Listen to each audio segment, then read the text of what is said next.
नमस्कार हमारे व्यूअर्स। बहुत सारे कॉल्स जो है यह कहकर आ रहे हैं कि आप वीडियो जो है डिले करते हैं, आपका वीडियो जो है बहुत देरी देरी में निकलता है, जो वीडियो आप भेज रहे हैं वो देरी से आता है। तो मैं आज मजबूरन जो परिचय मैं आप लोगों को नहीं दिया था अब तक, मैं आज अपना थोड़ा सा इंट्रो देना चाहूंगा। तब आपको पता चलेगा कि वास्तव में मैं काफी व्यस्त रहता हूं। दरअसल ये जो वीडियो मैं बना रहा हूं, इसका मकसद है एडुकेट करना, बच्चों को जो है ज्यादा से ज्यादा शिक्षित करना।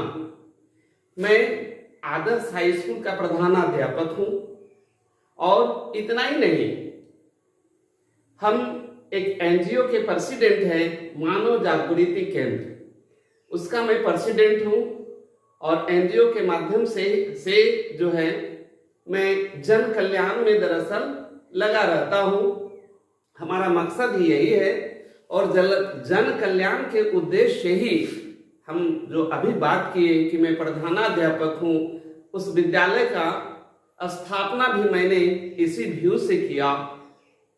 और वह विद्यालय जो है जिसमें मैं आज प्रधानाध्यापक हूं, वह ग्रामीण क्षेत्र के बेहतर विद्यालयों में से एक है, बेहतर विद्यालयों में से एक है। मैं बतला दूं, यह विद्यालय में उस समय स्थापित किया था इस गांव में जहां मैं अभी कार्यरत हूं और जहां विद्यालय है। एक समय था जब यहां पर हायर एजुकेशन लगभग मुश्किल से 1 to 2% होगा। उस सिचुएशन में मैंने स्थापित किया था और केवल स्थापित ही नहीं किया, उस पर एकदम तन मन धन जिसको कहते हैं उससे लगा। हमारे दिल के कोने में कहीं ना कहीं इस तरह की भावना थी कि मैं एडुकेट करूं, लोगों को शिक्षित करूं और अपने देश को जो है ज्यादा से ज्यादा शिक्षित नागरिक दूं। यह एक जन कल्याण वाला ही स्कूल है। इसका रिजल्ट मैं बतला दूं, स्टेट टॉप 10 तक हमारे बच्चे पहुंचे हैं। झारखंड के जो है झारखंड अधिविद्य परिषद में टॉप 10 तक हमारे बच्चे पहुंचे हैं और जिला वगैरह में तो है ही। और आज के डेट में बहुत सारे विद्यार्थी जो है हमारे जगह पर है, बड़ा गौरव होता है। मतलब अपने आप को लगता है कि मैं कुछ काम किया हूं और इसके लिए ग्रामीण क्षेत्र में शिक्षा का जो मैं विकास करने का काम कर रहा हूं, इसके लिए 29 अप्रैल 2012 को हमें विद्या रत्न भी मिला है। विद्या रत्न अवार्ड से सम्मानित किया गया हूं। तो दरअसल होता यूं है कि मैं काफी व्यस्त रहता हूं, विद्यालय का काम है, एनजीओ का काम है, तो जिसके चलते मैं काफी व्यस्त रहता हूं। खैर जो भी हो, मेरा मकसद भी पूरा होना चाहिए। आप दर्शकों का जो है, मेरे व्यूअर्स का जो है शिकायत भी जायज है कि भाई थोड़ा वीडियो जो है जल्दी जल्दी होनी चाहिए। तो दरअसल देरी से वीडियो देने का मेरा एक और मकसद है, वह है कि जो वीडियो मैं पहले आप लोगों को दिया है उसका रिवाइज होगा और रिवाइज होने के पश्चात एकदम सुदृढ़ तरीके से उस जो है कॉन्सेप्ट आपका क्लियर रहेगा। जैसे ही मैं अगला बतलाऊंगा वो आसानी से आपके दिमाग में आएगा। अभी आप देखेंगे मैं आज का टॉपिक लिया हूं क्लाउड। हमने कहा था कि अंग्रेजी बोलने में आपका सहायता करूंगा, जबकि हिंदी अंग्रेजी दोनों का समावेश करके मैं कॉन्सेप्ट क्लियर करने का हमेशा प्रयास करता हूं। आपका अंग्रेजी स्पोकन प्लस रिटेन कैपेसिटी बेहतर हो, इसके लिए मेरा पढ़ाने का तरीका तो आप लोगों ने देखा है। जैसे आज मैं अभी पढ़ाने जा रहा हूं क्लाउड्स, मैं प्रयास करूंगा कि आपको जो मैं डिफिनेशन बतला रहा हूं, जो एग्जाम्पल्स बतला रहा हूं, उसके माध्यम से जो है आप पूरी तरह से कॉन्सेप्ट क्लियर करेंगे। तो ठीक है, हम लोग आगे बढ़ते हैं। जैसे क्लाउड्स को बात करते हैं।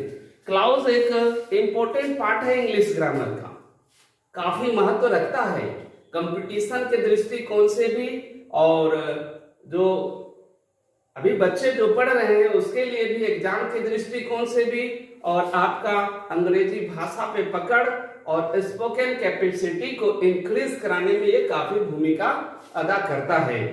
तो स्टूडेंट्स, क्लाउड्स है क्या? देखिए, एक डिफिनेशन मैंने लिखा है, आप देखेंगे। ये डिफिनेशन को याद करना है वीडियो में सुनकर, अगर आप नोट करते हैं और बात है, अन्यथा सुनकर याद करना है। कैसे? आप डिफिनेशन को देखिए, हमने क्या लिखा है। ए cloud is such A group of words. देखिए, एक एक पार्ट को देखिए, आपका माइंड कॉन्सेप्ट जो है, माइंड पे जो है कॉन्सेप्ट क्लियर हो जाएगा, आपको याद हो जाएगा।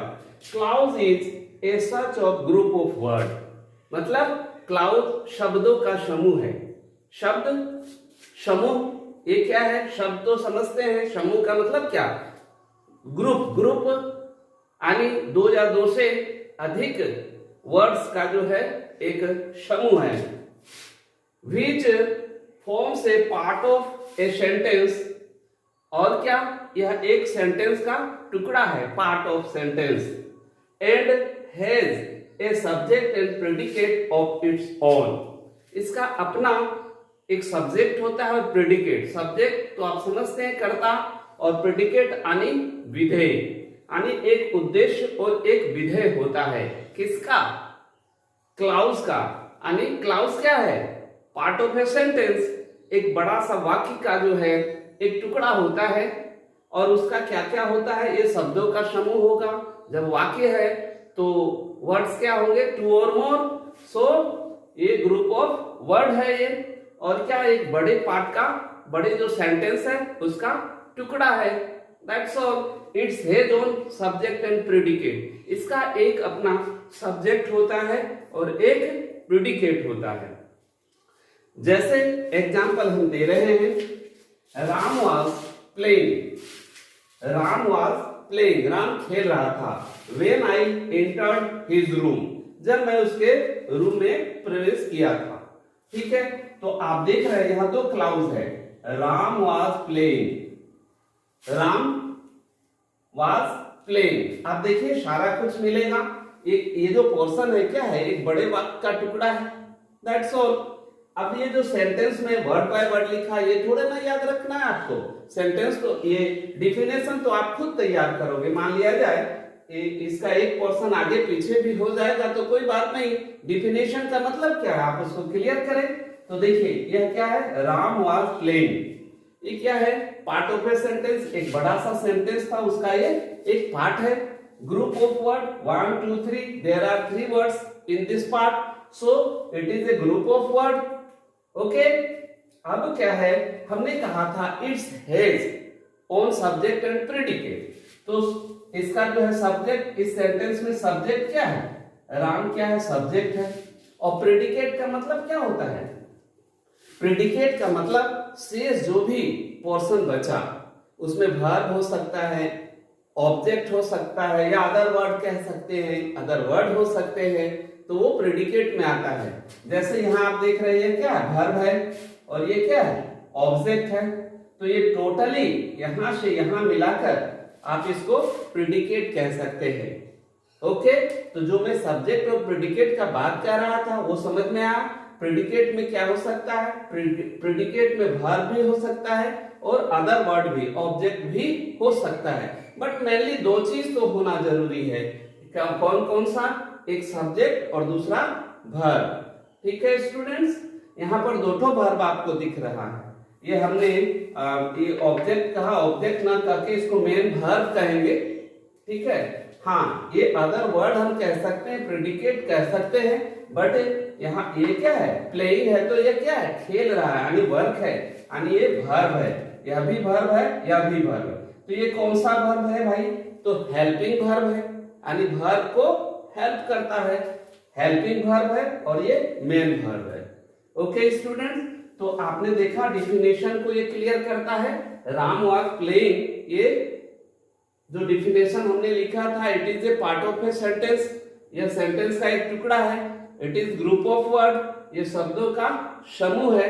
It's has on subject and predicate, तो ओके, इसका सब्जेक्ट है और प्रेडिकेट है।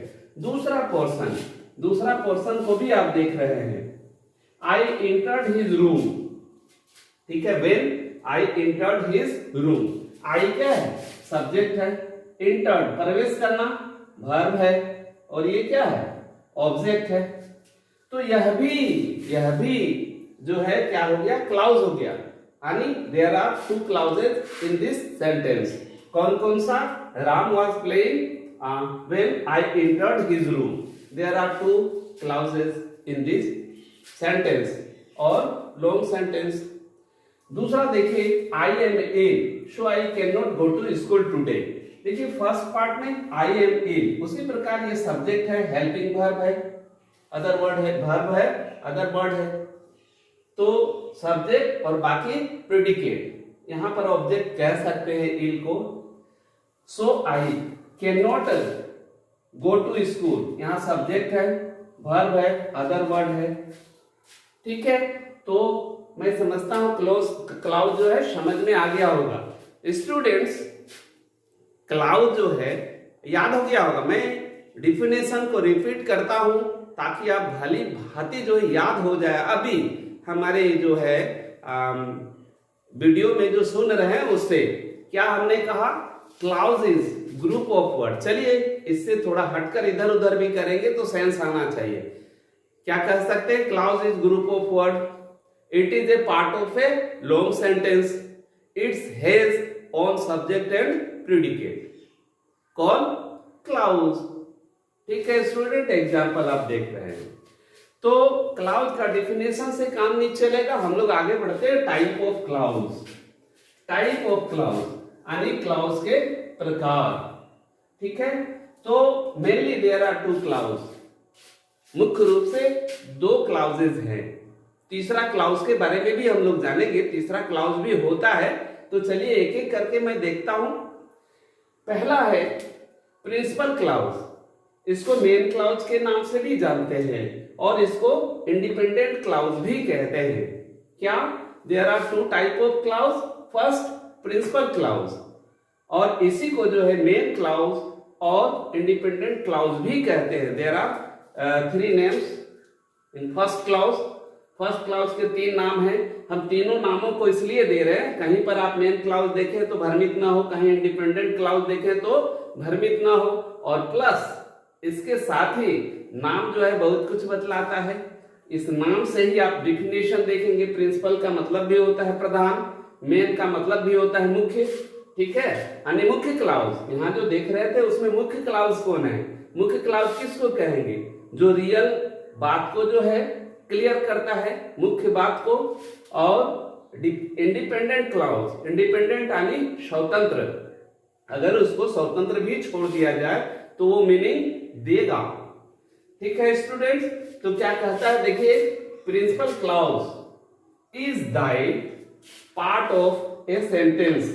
वो तो पहले ही से जान रहे हैं, clause is part of a sentence, तो उसी का तो भेद है ना, टाइप है ना। तो यह भी क्या है? पार्ट ऑफ ए सेंटेंस, ठीक है। Which has its own subject and predicate. Students वही बात को, इसका अपना उद्देश्य और विधेय है। And can make out it's complete meaning by itself. और ये जो है पूरा मीनिंग देता है, अर्थ देता है। It means it doesn't depend upon any other part of the sentence. इसका मतलब क्या हुआ कि पूरा मीनिंग देने का मतलब क्या हुआ? इट मीन्स, इसका अर्थ क्या हुआ? It doesn't depend upon any other part of the sentence. यानी पूरा जो है सेंस देने के लिए, पूरा मीनिंग देने के लिए क्या है? तो यह सेंटेंस के दूसरे भाग पर डिपेंड नहीं करता, इसीलिए तो इसको इंडिपेंडेंट या स्वतंत्र कहते हैं। इंडिपेंडेंट क्लाउज तो इसीलिए कहते हैं। चलिए एग्जाम्पल एक लेते हैं। I lost the book which I bought yesterday. यहां पर मुख्य बात क्या है कि किताब खो गई। है ना, आई लॉस्ट द बुक, मैंने किताब खो दिया, विच बाउट यस्टरडे, जिसे मैंने कल खरीदा था। तो मेन बात क्या है, किताब खो गया। तो यहां से यहां देखिए आई lost the book, I lost the book, main बात कहा ना।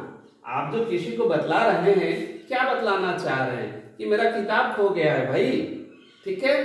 तो वही बात तो है, आई लॉस्ट द बुक, मेरा किताब खो गया है, मैं किताब खो चुका हूं। विच आई बाउट यस्टरडे, जिसे मैंने कल खरीदा था। तो यहां पर क्या हो गया, ये हो गया मेन क्लाउज या प्रिंसिपल क्लाउज भी कह सकते हैं, प्रिंसिपल क्लाउज, ये हो गया प्रिंसिपल क्लाउज, क्या, आई lost the book. Okay students, समझ रहे हैं, ये मीनिंग देने के लिए दूसरे पर बाध्य नहीं है, डिपेंड नहीं है। दूसरा है सबऑर्डिनेट क्लाउज, इसका नाम है डिपेंडेंट क्लाउज भी कह सकते हैं। जैसे इंडिपेंडेंट से हमारा जो है डिफिनेशन ही क्लियर कर रहा था, उसी तरह से डिपेंडेंट क्लाउज क्या क्लियर करता है कि निर्भर रहता है दूसरे पर। देखिए इसका डिफिनेशन क्या बना है, subordinate clause is that part of a sentence, ये तो जानते ही हैं, वो भी पार्ट ऑफ सेंटेंस था, यह भी पार्ट ऑफ सेंटेंस है। चूंकि क्लाउज है तो it is A part of a sentence, it is a group of word, it's has on subject and predicate. तो देखिए वही बात हमने लिखा, which has its on subject and predicate, कहीं कोई दिक्कत नहीं, याद हो गया। जब पहला याद हुआ तो दूसरा अपने आप केवल थोड़ा सा इंक्लूड कर देना है। It can also give a meaning, तो ये भी अपना मीनिंग देता है, यह जो पार्ट है यह भी मीनिंग देता है, but its complete sense it depend upon its principal clause in the sentence. लेकिन पूरा सेंस देने के लिए मीनिंग तो देता है, लेकिन पूरा जो सेंस यानी जो बतलाना चाहते हैं वह बात को बतलाने के लिए यह डिपेंड करता है किस पर, प्रिंसिपल क्लाउज पर। जैसे यहाँ पर lost the book which I bought yesterday, तो यह भी तो क्लाउज है, यही तो है, ये क्या है, सबऑर्डिनेट क्लाउज है। जब ये मेन क्लाउज है तो ये सबऑर्डिनेट क्लाउज है। ठीक उसी प्रकार एक एग्जांपल मैंने यहां भी लिया, I do not know where she live, मैं नहीं जानता, ये ना है, मैं नहीं जानता, वेयर शी लिव्स, वो कहां रहती है। तो ये तो हो गया मेन क्लाउज, कहना क्या चाह रहा है, मैं नहीं जानता, तो वो बात तो ये कह रहा है, यानी ये हो गया प्रिंसिपल क्लाउज। और ये क्या हो गया, सबऑर्डिनेट क्लाउज। क्यों, ये मीनिंग तो देता है लेकिन पूरा क्या नहीं जानते भाई, where she lives, where she lives, वो कहां रहती है। लेकिन मेन बात क्या, मैं नहीं जानता, ये कहना था। तो जब क्या नहीं जानते हैं तो भाई कहां माने वह रहती है, ठीक है। तो ये मेन क्लाउज हो गया या प्रिंसिपल क्लाउज या डिपेंडेंट, तो ये हो गया सबऑर्डिनेट क्लाउज। स्टूडेंट्स, आपके मन में कुछ संशय आ रहा होगा, क्लाउज भी तो सेंटेंस है, ऐसा दिखता है। जी हाँ, दोनों में थोड़ा डिफरेंस है। देखिए दो तीन बातों को आपको थोड़ा जानना होगा। क्या क्या, तो एक है सेंटेंस को जानना है, और क्या, फ्रेज को जानना है, ठीक है। और कॉम्प्लेक्स सेंटेंस वगैरह के बारे में भी आपने पढ़ा है, फिर भी मैं बतला दूं, क्लाउज भी पार्ट ऑफ सेंटेंस है, बट वो अपने आप में भी एक सेंटेंस है। कौन, मेन क्लाउज। मेन क्लाउज को आप सेंटेंस कह सकते हैं, क्योंकि सेंटेंस का सारे क्राइटेरिया को वो फुलफिल करता है। उसमें सब्जेक्ट होता है, वर्ब होता है, और एक सेंटेंस के लिए कम से कम एक सब्जेक्ट और एक वर्ब होना चाहिए मीनिंगफुल, तो वो प्रिंसिपल क्लाउज दे देता है। तो आप प्रिंसिपल क्लाउज को सेंटेंस के श्रेणी में भी रख सकते हैं। और फ्रेज में क्या होता है ना, कि फ्रेज बाकी पार्ट जो होता है सेंटेंस का, यानी ये फ्रेज नहीं है, मेन क्लाउज सेंटेंस ही है, और कुल मिलाकर जो है क्या हो जाएगा, कंपाउंड सेंटेंस या कॉम्प्लेक्स सेंटेंस के श्रेणी में आ जाएगा। ठीक है स्टूडेंट, तो फिर हम लोग तीसरे वाले को भी जान लीजिए। मैं चाहूंगा वो उतना महत्वपूर्ण नहीं है, मतलब exam point of exam view की दृष्टि से, फिर भी उसके बारे में जानिए। तीसरा है कोऑर्डिनेट क्लाउज। स्टूडेंट इस बात को मैं नहीं लिख रहा हूं, फिर भी आपको जानना है। हमने कहा मेनली 2 पार्ट है, बट तीसरा पार्ट भी है जिसको कोऑर्डिनेटिंग क्लाउज भी कहते हैं, कोऑर्डिनेट क्लाउज कहते हैं। कोऑर्डिनेट क्लाउज क्या है? देखिए, लिखना हमारा मकसद नहीं था, आपको कन्विंस करना। तो चलिए, कोऑर्डिनेट क्लाउज क्या है? जब 2 क्लाउज कोऑर्डिनेटिंग कंजक्शन से जुड़े हों। कोऑर्डिनेटिंग कंजक्शन आप हमारे अन्य वीडियो से देख लेंगे कि ये कोऑर्डिनेट कंजक्शन है क्या। तो जब 2 क्लाउज कोऑर्डिनेट कंजक्शन से जुड़े हों, तब हम दोनों क्लाउज को जो है क्या कहेंगे? कोऑर्डिनेट क्लाउज कहेंगे। और ये दोनों कोऑर्डिनेट क्लाउज जो होते हैं ना, वास्तव में प्रिंसिपल क्लाउज ही है। दोनों एकदम स्वतंत्र अच्छा सा मीनिंग देता है। चलिए, एक आध एग्जाम्पल को हम लोग लेकर देख लें तो समझ में आ जाएगा। जैसे हम लिखते हैं he work hard.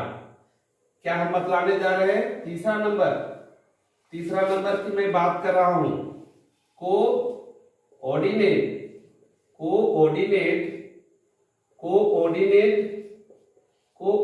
Clause. Coordinate clause में क्या होता है? हमने कहा कि कोऑर्डिनेटिंग कंजक्शन से जुड़ा हुआ होता है। जैसे एक एग्जांपल लेते हैं, he work hard,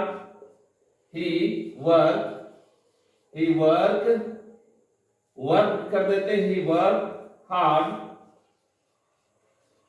work hard, still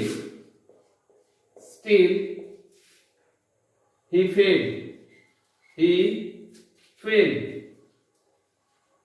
failed। देखिए, यहां 2 क्लाउज है, he worked hard और दूसरा है he failed।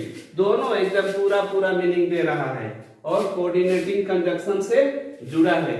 तो हम इसको क्या कहेंगे? कोऑर्डिनेट क्लाउज कहेंगे दोनों को। बीच में कोऑर्डिनेट कंजक्शन से जुड़ा हुआ है।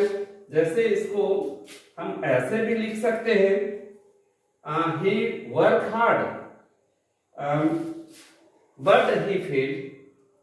अगर हम लिखेंगे he worked hard, अगर हम यहाँ but लिख दें, but he failed, सेंटेंस बन रहा है, मीनिंग दे रहा है। और क्या, दोनों जो है कोऑर्डिनेटिंग कंजक्शन से जुड़ा हुआ है। तो यह भी हो जाएगा क्या, आपका कोऑर्डिनेट क्लाउज के अंतर्गत आता है। बस इसमें सारा डिफिनेशन यही आप लिख सकते हैं। केवल क्या लिखेंगे, वो जो कनेक्ट बाय कोऑर्डिनेटिंग कंजक्शन। तो स्टूडेंट्स, मैं इस वीडियो को लंबा ना करते हुए हम नेक्स्ट वीडियो में जो है टाइप ऑफ क्लाउज पढ़ेंगे, क्योंकि टाइप ऑफ क्लाउज जो है काफी महत्व रखता है एग्जाम के दृष्टिकोण से। खास करके 9-10 के स्टूडेंट्स के लिए जो है काइंड्स ऑफ सबऑर्डिनेट क्लाउज ही पढ़ना है। अभी हम लोग टाइप ऑफ क्लाउज पढ़े थे, main principal clause, subordinate clause और कोऑर्डिनेट क्लाउज। अब हम लोग सबऑर्डिनेट क्लाउज के भेद पढ़ेंगे, जो काफी महत्व रखता है एग्जाम के दृष्टिकोण से। ओके स्टूडेंट्स, तो आज का यह वीडियो इतना ही। ध्यान रहे, मेरा वीडियो जरूर देरी से आएगा, लेकिन बेहतर करने का मैं प्रयास करता हूं। आप समझ ही रहे मेरी व्यस्तता को। Okay, bye, thank you, take care, और अपने उज्जवल भविष्य के लिए संघर्ष करते रहें। Thank you.